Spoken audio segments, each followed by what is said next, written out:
Good. Good play. Nice round. Thank you. What was the difference between last week and this week for you? A lot. I lost all my golf balls in the mangroves last week, and so it's kind of hard to play golf when you run out of golf balls.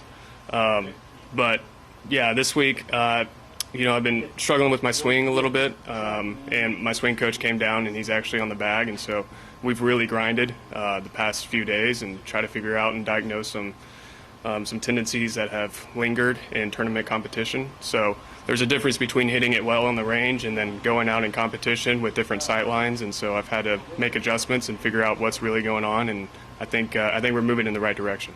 What did you address, and was there a shot early on where you felt like, hey, this is working, or the changes have kind of in? I've had to make adjustments during the round. So for example, on 10 and 11, I hit really bad shots, and I didn't really know what it was, and then I made a little quick adjustment. 12, and then from there on I hit it pretty well, so I was able to kind of make adjustments throughout the round, but I do feel like we're moving in the right direction in regards to the swing, and seeing a positive result like today definitely helps the confidence. Travis, you've played in pressure situations and before big crowds, with the NCAA tournament, the U.S. Open. What was it like just to be out here in your hometown tournament? It means a lot. I grew up 5 minutes from here, so I've always come to this tournament and watched all the pros play, and as a child, it was a dream of mine to maybe be able one day to play in the Houston Open, because that was the big tournament from where I'm from. So just to be here is an honor, and I'm hoping to make the most of it. Did you have a lot of family and friends and supporters out there? Oh yeah, I had about, I would say, 50 family friends that I know of that have come out here, and then there's a bunch of people that live in this area that I know of, and so they're either volunteering or they have a booth or something, but there's a lot of familiar faces. Before they remodeled this course, though, did you play here very much?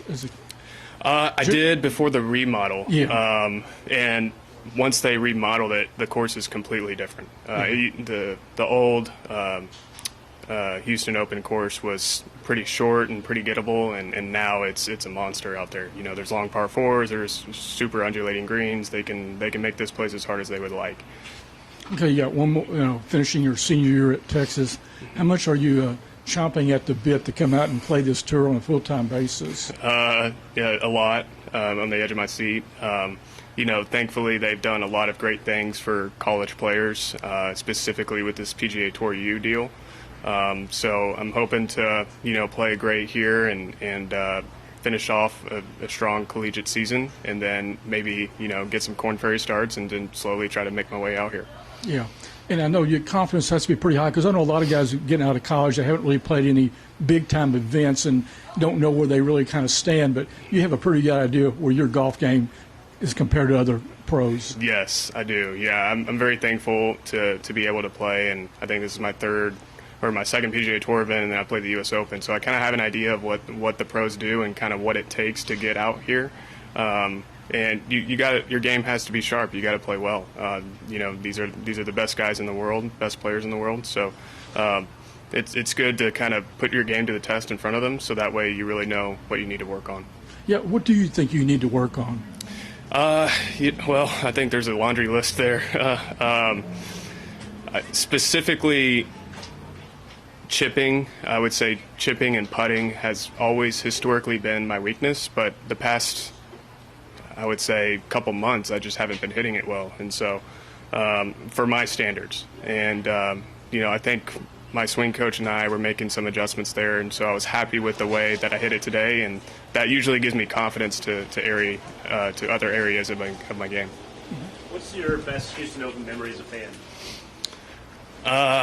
Well, best memory, I would say watching the playoff with Ian Poulter and Bo Hostler. Bo, I think, was like leading the U.S. Open at 17, and he's always been a huge Texas guy, and he's had tremendous success in college, and so watching him, I know he ended up not winning, but that was cool to kind of be there and witness all that transpire. Any good autographs when you were younger? Stuart Sink gave me an autograph one time. Yeah, I was 5 years old, and he just came off the 9th green and went to the 10th tee box and threw me a golf ball, so that was That was my first Did you autograph. tell him that this week? You know, I ran into him, but I wasn't going to bother him with that. Yeah, he probably doesn't care. Good. Yep. Yep. Okay. Thank you. Yeah, thanks.